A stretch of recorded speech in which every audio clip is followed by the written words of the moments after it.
नारायणोपनिषद के मंत्र 8, 9, 10, 11, 12 क्रमशः इस प्रकार हैं। संततम शिलाभिस्तु लंबत्या कोश सन्निभम तस्यांते शुशिरम सूक्ष्मम तस्मिन् सर्वं प्रतिष्ठितम् तस्य मध्ये महानग्निः विश्वार्चिर्विश्वतो मुखः सो अग्रभुग् विभजन् तिष्ठन् आहारम् अजरः कविः तीर्यक ऊर्ध्व मधाशायी रश्मयस्तस्य सन्ततः संतापयति स्वदेहम् आपादतलमस्तकः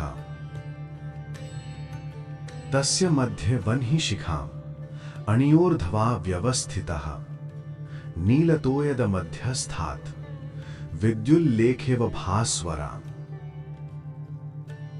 नीवार शूकवत् तन्वी पीता भास्वत्यणुपमा तस्याः शिखायाः मध्ये परमात्मा व्यवस्थितः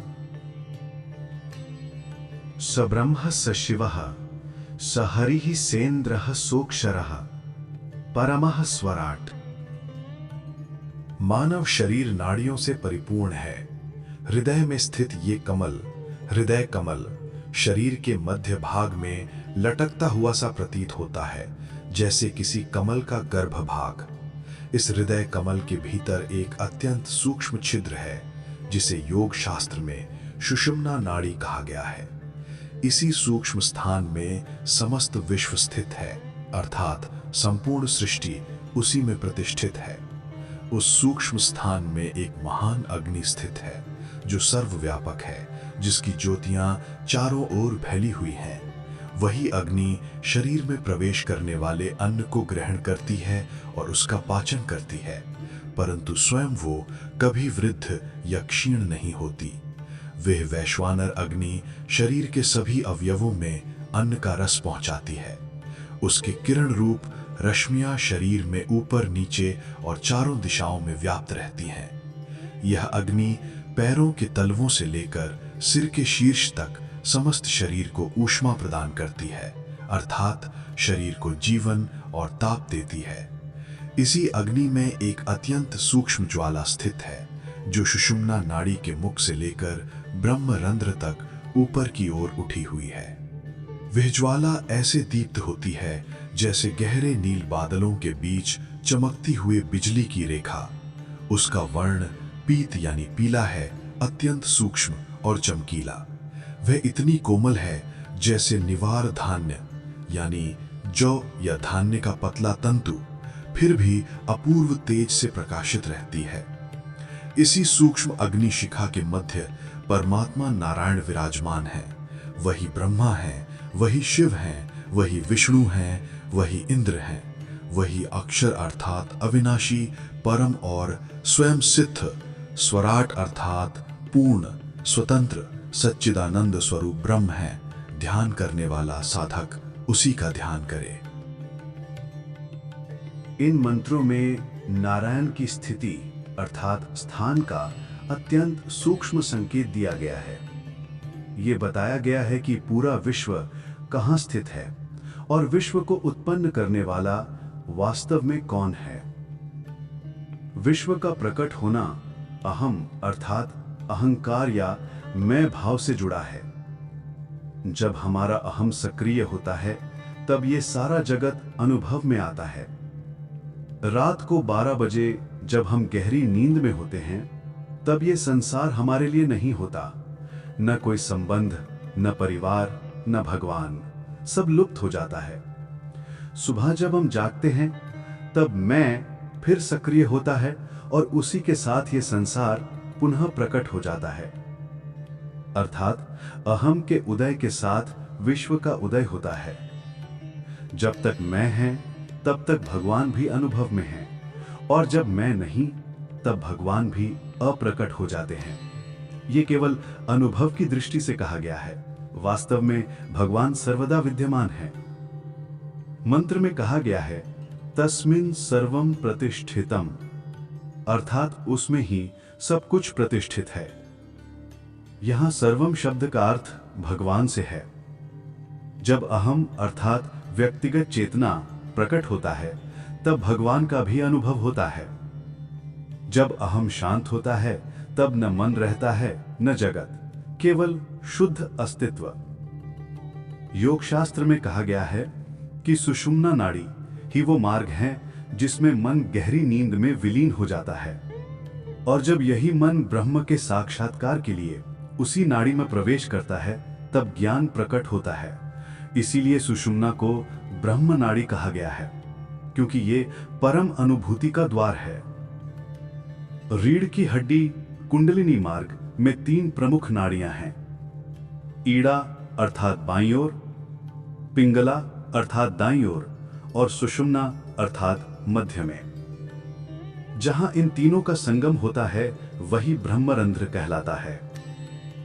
मंत्र में कहा गया, तस्मिन् मध्ये वह्नि शिखा, अर्थात उसके मध्य में अग्नि शिखा स्थित है। ये अग्नि कोई साधारण लौ नहीं, बल्कि हमारे भीतर की जीवन ऊर्जा अर्थात प्राण शक्ति है। हमारे शरीर का तापमान लगभग 98.4 डिग्री फ़ारेनहाइट रखा गया है। ये ऊष्मा न हो तो शरीर की क्रियाएं रुक जाएं। ये केवल चिकित्सक की खोज नहीं, बल्कि उस सृष्टिकर्ता का विधान है जिसने शरीर रचा। जैसे डॉक्टर कहता है कि रक्तचाप 120/80 होना चाहिए, वैसे ही उस परम निर्माता ने यह संतुलन तय किया कि कितनी ऊष्मा, कितना दाब, कितना प्रवाह रहे तो शरीर चले। हम डॉक्टर की सराहना करते हैं, परंतु अक्सर ये भूल जाते हैं कि शरीर का वास्तविक रचयिता कोई चिकित्सक नहीं, बल्कि वही नारायण है जो हर कोशिका में, हर नाड़ी में, हर प्राण में और हर अनुभव में स्थित है। मनुष्य के शरीर को चलाने के लिए भीतर एक निश्चित ऊष्मा अर्थात गर्मी आवश्यक है। यही ऊष्मा अग्नि कहलाती है। यहाँ अग्नि का अर्थ केवल ज्वाला नहीं, बल्कि जीवन की सक्रिय ऊर्जा शक्ति है। उपनिषद कहता है, संतापयति स्वम देहम, अर्थात ये अग्नि शक्ति पैरों से लेकर सिर तक पूरे शरीर में प्रवाहित होकर उसे तप्त रखती है। ये ऊष्मा ही शरीर को क्रियाशील बनाती है। शरीर में रक्तकण अर्थात लाल और श्वेत रक्तकण अपना कार्य निरंतर करते रहते हैं। जब हम शरीर को भोजन देते हैं तो उससे उन्हें नई ऊर्जा और पोषण मिलता है। यदि भोजन न मिले तो शरीर में कार्यरत ये सूक्ष्म कोशिकाएं कमजोर पड़ जाएंगी।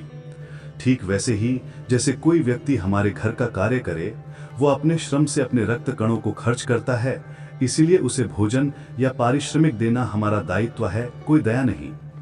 हम उससे जो काम करवाते हैं वो वस्तुतः हमारे शरीर से न हो पाने वाला कार्य है, इसीलिए हम उसे उसका उचित प्रतिफल देते हैं। यही जीवन का न्यायपूर्ण व्यवहार है। उपनिषद में स्वम देहम संतापयति का गहरा अर्थ यह है कि शरीर में कार्य करने की जो ऊष्मा या शक्ति है वो किसी बाहरी साधन से नहीं आती, वो हमारे भीतर स्थित दैवी अग्नि से उत्पन्न होती है। जब हम सुबह उठते हैं, शरीर सक्रिय होता है, मन कार्य में प्रवृत्त होता है, तब वही ऊर्जा, वही ताप हमारे भीतर गतिशील हो उठता है। ऋषि कहते हैं, ये जो कार्यशीलता है यही भीतर बैठा भगवान है। ये अग्नि शक्ति हृदय में स्थित है और पूरे शरीर में व्याप्त है। उसके मध्य में एक अत्यंत सूक्ष्म ज्वाला है जिसे उपनिषद वह्नि शिखा अणियोर्ध्वा व्यवस्थितः कहता है। अणियः अर्थात अति सूक्ष्म। ये अग्नि शिखा सुषुम्ना नाड़ी के माध्यम से ऊपर ब्रह्मरंध्र तक विस्तृत रहती है। इस अग्नि की ज्वाला का रूप मंत्र में इस प्रकार बताया गया है।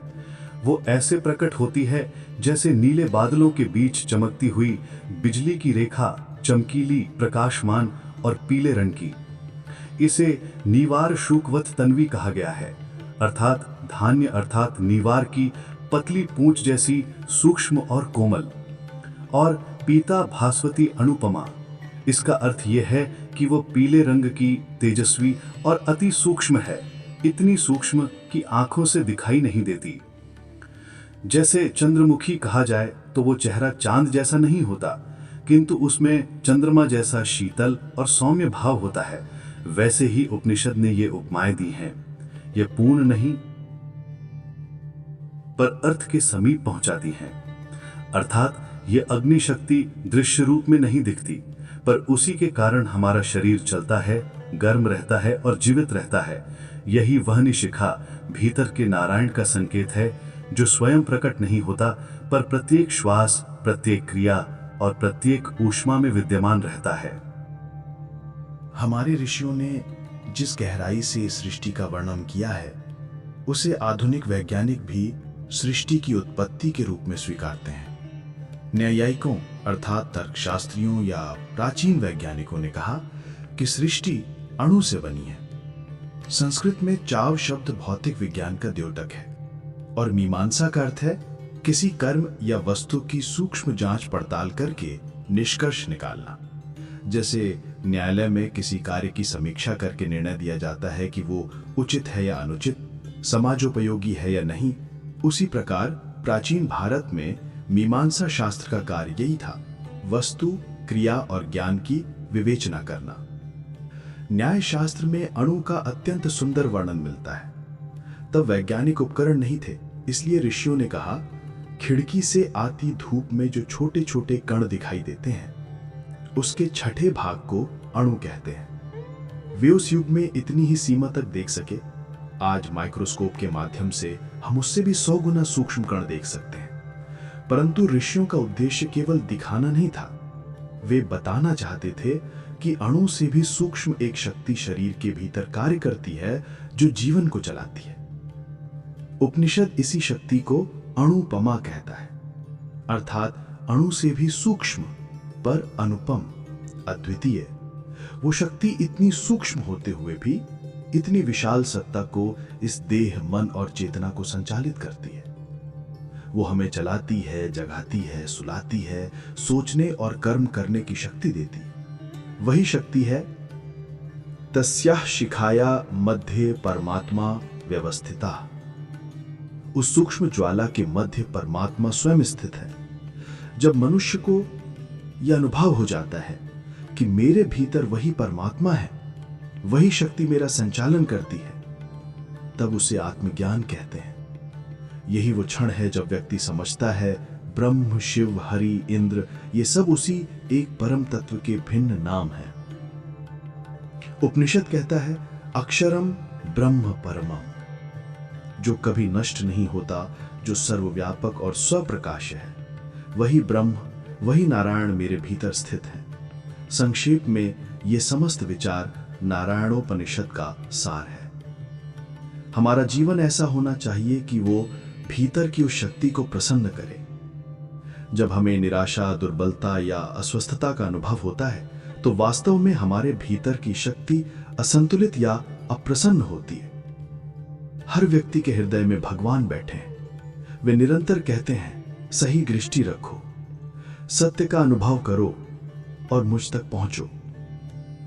उपनिषद के आरंभ में कहा गया, यच्चिकिंच जगत सर्वम, अर्थात ये संपूर्ण जगत उसी एक शक्ति से उत्पन्न हुआ है। और अंक में बताया आपादतलमस्तका, वो शक्ति हमारे शरीर में पैरों से लेकर सिर तक व्याप्त है। वही हमारे भीतर ऊष्मा यानी ऊर्जा के रूप में प्रवाहित होती रहती है। यही शक्ति ब्रह्मा है, यही विष्णु, यही शिव, यही इंद्र, यही अक्षर और यही अपने तेज से शोभित परमात्मा है। ऋषि कहते हैं उसी शक्ति स्वरूप परमात्मा का ध्यान करो। उपनिषद के अंतिम वाक्य में हमारे कर्तृत्व की झलक है। भगवान बाहर नहीं भीतर है, ये समझो। पर आज मनुष्य ये समझ ही नहीं पा रहा कि भगवान मेरे भीतर है। इसी अज्ञान के कारण हम दूसरों को पीड़ा देते हैं। हमें यह अनुभव नहीं होता कि जब हम किसी को कष्ट पहुंचाते हैं तो वास्तव में अपने भीतर बैठे भगवान को ही कष्ट देते हैं। हमने समाज में अनेक भेदभाव, ऊंच नीच और अलगाव की दीवारें खड़ी कर दी है, परंतु भीतर जो शक्ति नारायण स्थित हैं, उनमें कोई भेद नहीं है। इसलिए नारायण नाम हर धर्म के लिए समान है। हिंदू, मुसलमान, पारसी, क्रिश्चियन, ब्राह्मण, हरिजन, सबके भीतर वही शक्ति निवास करती है। मनुष्य को उसी शक्ति का चिंतन करना चाहिए। जब तक ये भक्ति भावना हृदय में जागृत नहीं होती, तब तक मनुष्य द्वारा बनाई गई दीवारें नहीं टूटेंगी। आज हमारे भीतर ये भावना नहीं है कि भगवान हमारे भीतर ही हैं, इसलिए मनुष्य बिकने लगा है, धन, पद और स्वार्थ के बदले। यही आत्मज्ञान की भी समस्या है और लोकतंत्र की भी। भक्ति के बिना लोक शक्ति अधूरी है। जब तक व्यक्ति में आत्मगौरव और आत्मविश्वास नहीं जागेगा, तब तक लोकतंत्र केवल नाम मात्र रहेगा। आज लोग खरीदे जाते हैं, मतदाता भी, प्रचारक भी, नेता भी। जिसके पास थैली है वही सत्ता प्राप्त करता है। इसे लोकतंत्र नहीं, थैली तंत्र कहना चाहिए। 30% लोग 100% जनता पर शासन करते हैं और कहते हैं कि हम जनमत से चुने गए हैं, पर उनका मत तो धन से खरीदा गया होता है। पैसे देने वाले उद्योगपति बदले में अपनी थैली वापस मांगते हैं। हमने 10 करोड़ दिए हैं, अब 5 वर्षों तक हमारे लाभ के लिए नीति बनाओ। यही है आज का राजनीति रूपी व्यापार। ऐसी स्थिति में यह कहना कि हम स्वतंत्र हैं, ये केवल भ्रम है। भक्ति के बिना कोई भी राष्ट्र स्वतंत्र नहीं हो सकता, क्योंकि जब मनुष्य धन से खरीदा जा सकता है, तब वो नागरिक नहीं, दास है। लोकतंत्र तभी सच्चा बनेगा जब हर व्यक्ति यह अनुभव करेगा कि मैं बिकाऊ नहीं हूं, मेरे भीतर भगवान है। और यह आत्मगौरव तभी आएगा जब भक्ति जीवित होगी। इसीलिए भागवत कहता है, कलौ केशव कीर्तनम, अर्थात इस कलयुग में केवल केशव का स्मरण ही जीवन और समाज दोनों को शुद्ध कर सकता है। आज भागवत सुनने वाले केवल श श श बोलते हैं, पर अर्थ नहीं समझते। भगवान केवल मंदिरों में नहीं, हर मनुष्य के भीतर है। ये भावना जितनी बार भूली जाती है, उतनी ही बार दोहरानी पड़ती है। कई लोग कहते हैं, भगवान मेरे साथ है, ये मैं कैसे मानूं? पर यही तो भक्ति की परीक्षा है। भक्ति से ही मुक्ति मिलती है और उसी से सच्चा लोकतंत्र भी। यदि हमें सच्चा जनतंत्र चाहिए, तो पहले हृदय में भक्ति और आत्मगौरव जगाना होगा, वरना यह विषचक्र स्वार्थ और झूठे वादों का चलता ही रहेगा। हम केवल कहने भर के लिए कहते रहेंगे कि हमारे देश में लोकतंत्र है। कुछ लोग ये मानते हैं कि भक्ति केवल गरीब, लाचार और असहाय लोगों की भाषा है, और वही विचार वे दूसरों को भी समझाते हैं। परंतु ऐसा इसलिए हुआ है क्योंकि सच्ची भक्ति आज जीवित ही नहीं रही। यदि सच में 5 वर्षों तक जो ईमानदारी से कार्य करे उसी को मत मिले, तो कोई भी व्यक्ति खरीदा नहीं जा सकता। आज स्थिति ये है कि कुछ पूंजीपति लोग धन देते हैं, वे लोग आगे कुछ लोगों को प्रचारक बनाते हैं जो गांव-गांव घूमते हैं। चुनाव के परिणाम आने पर वही लोग कहते हैं कि हम तो अमुक पार्टी के हैं। मैं सब पर आरोप नहीं लगाता, परंतु हमारे स्वाध्यायी कहते हैं कि यदि गांव में जाना है तो अपने खर्च से जाओ। हम तीर्थ यात्रा के लिए स्वयं अपने पैसे खर्च करते हैं और भगवान का नाम लेकर निकलते हैं। यही सच्चे अर्थों में कलौ केशव कीर्तनम है, अर्थात कलयुग में भगवान के नाम का कीर्तन ही सबसे श्रेष्ठ साधना है। मुझे तो लगता है कि हम स्वाध्यायी जितनी भक्ति करते हैं, उतनी तो भागवत कथा सुनने वाले भी नहीं करते। कलयुग में भगवान का नाम केवल श्रेष्ठ नहीं, बल्कि भगवान को लोगों तक पहुंचाने में भी परिश्रम और समय देना पड़ता है। आज केवल एक बार कह देने से किसी के मन में बात नहीं उतरती, उसे बार बार धैर्यपूर्वक दोहरानी पड़ती है। हमारे भीतर ही भगवान विराजमान है, वही ब्रह्मा है, क्योंकि ब्रह्मा का अर्थ है सृजन करने वाला। मैं भी सृजन कर सकता हूं अपने कर्मों, विचारों और भावों से। वही भगवान भीतर शिव के रूप में है, शक्ति के स्वरूप में। मैं मानसिक, बौद्धिक और चारित्रिक शक्ति अर्जित कर सकता हूं, ये उसी का आशीर्वाद है। वही हरि हैं जो आकर्षित करने वाले हैं। यदि मेरा जीवन सच्चा और पवित्र होगा तो मुझे भगवान को पुकारना नहीं पड़ेगा, बल्कि भगवान स्वयं मेरी ओर आकर्षित होंगे। वही भगवान इंद्र हैं, महान कर्मयोगी। परंतु पौराणिक कथाओं में इंद्र की छवि को गलत ढंग से प्रस्तुत किया गया है, जैसे वो केवल अप्सराओं के पीछे भागता हो। वस्तुतः सच्चा इंद्र वही बन सकता है जो 100 राजसूय यज्ञ कर सके, अर्थात जो बार बार पूरी सृष्टि को एक महान विचार से जोड़ सके। रामचंद्र जी ने ऐसा किया, पांडवों ने भी राजसूय यज्ञ किया। ये यज्ञ प्रतीक है एक विचार की एकता से जगत को जोड़ने का। परंतु हर 25 वर्ष बाद विचारों में अंतर आ जाता है, इसलिए फिर नया राजसूय आवश्यक हो जाता है। इस प्रकार 100 वर्षों में 4 बार सृजन का यह प्रयास हो सकता है। ऐसे 100 राजसूय करने वाले को ही इंद्र पद मिलता है। जिसने जन्म जन्मांतर तक वैभव, सामर्थ्य और बुद्धि के रहते हुए भी अपनी निष्ठा बनाए रखी, वो वास्तव में महान है। परंतु पौराणिकों ने इंद्र को अप्सराओं के पीछे भागते हुए दिखाया और उसके मूल अर्थ को छोटा कर दिया। वास्तव में इंद्र महान कर्मयोगी शक्ति का प्रतीक है। हमें यह प्रार्थना करनी चाहिए कि हे भगवान, मुझे वो शक्ति, वो वैभव दो ताकि मैं भी इंद्र की तरह कर्म कर सकूं, बिना गिरा, बिना डगमगाए। जब हमारे भीतर का राम जागृत होता है तभी ये संभव है। सो अक्षरः न क्षरति इति अक्षरः, अर्थात जो नष्ट नहीं होता वो अक्षर है। हमारे भीतर जो शक्ति, जो अटल श्रद्धा है, वही अक्षर है। इसके बाद कहा गया परम स्वराट, अर्थात मेरी शोभा, मेरा गौरव, मेरा तेज, वो मेरे अपने द्वारा होना चाहिए, किसी बाहरी सहारे से नहीं। व्यक्ति के भीतर भगवान है, इसलिए उसमें घमंड नहीं बल्कि चरित्र, आत्मगौरव और आत्मविश्वास होना चाहिए। मैं उस व्यक्ति के सामने सिर झुकाऊंगा जो चरित्रवान है, जो जीवन स्पर्शी विद्वता रखता है, यानी वो विद्वता जो जीवन को स्पर्श करे, ना कि केवल जानकारी भर देती हो। उदाहरण के लिए मैं सीए हूं, ये केवल जानकारी देने वाली विद्वता है, जबकि जो विद्वता जीवन को स्पर्श करे उसे जीवन स्पर्शी विद्वता कहते हैं। कुछ लोग हर किसी के सामने झुक जाते हैं। ऐसा व्यक्ति भगवान तक कैसे पहुंच सकता है? आत्मगौरव, आत्मविश्वास और आत्मसम्मान भीतर बैठे भगवान के कारण ही जागृत होने चाहिए, और इसके लिए नारायण उपनिषद अत्यंत आवश्यक है।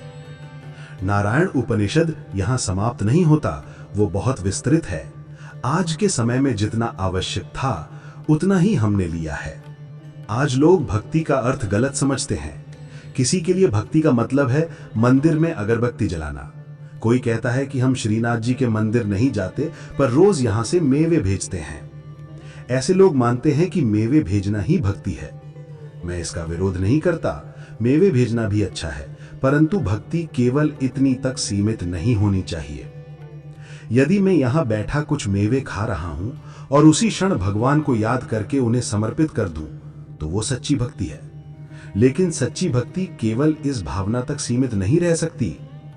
हमारा भागवत ग्रंथ कहता है, कलयुग में जीवन के लिए केवल भक्ति ही उपाय है। अब यह समझना आवश्यक है कि यहां किस भक्ति की बात की गई है। ये भक्ति केवल पूजा पाठ या दिखावे की नहीं, बल्कि वो भक्ति है जो व्यक्ति के भीतर नारायण को जागृत करती है। जब व्यक्ति के भीतर नारायण जागता है तब वो खरीदा नहीं जा सकता।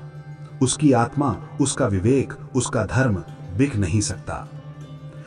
मुक्ति तो अपने समय पर मिलेगी, पर भक्ति जीवन में हर क्षण रहनी चाहिए, और वो भी ऐसी भक्ति जो 300 वर्ष बाद भी नहीं बदलती।